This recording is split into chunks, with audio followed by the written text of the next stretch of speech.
Stoughton itself is a town of about 12,000 people, and we have just slightly over 3,000 kids here in the district. The radios we had been using historically were old and using a little bit of an older technology. When we were just trying to communicate back to central office real time, we were not able to do that. We had a student at an elementary school that brought an item in for show and tell.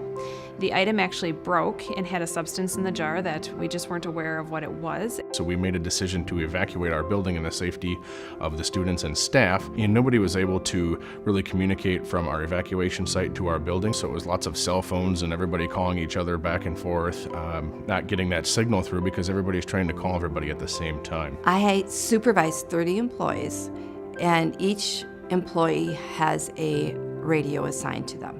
There are 3 night employees in this building, and we had an emergency with one of them, and I needed to get a hold of all 3 of them. The clarity on our old radios was poor. Sometimes you couldn't understand them, sometimes it was muffled, sometimes you couldn't reach them. We had a big frustration, and it needed to be solved. When you make a decision to go with a certain brand or a certain company, 1, you have to know they're going to be around for a while, and 2, you have to know that the people you're working with are going to be there to support you at time of need. MOTOTRBO was great to work with in that they were willing to meet with us. They helped take the time to understand what our needs were. We have the MOTOTRBO Link Capacity Plus that allows us to connect to our fiber optic network and use our current infrastructure that we already had. We can not only correct a problem, but we can sometimes prevent a problem because it's that instantaneous communication. When I inventoried the old radio system, I would say 75% of the radios had some type of defect on them, whether it be a cracked housing,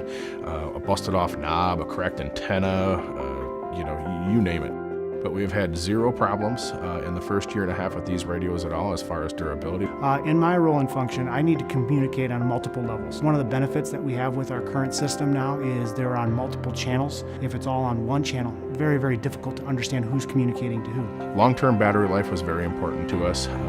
That also drives down our costs. Safety and security of our students is our #1 priority. The kinds of things that have happened over the last 10 to 15 years in schools, it's really pressed on the need to improve safety, security, and along with that comes improved communication.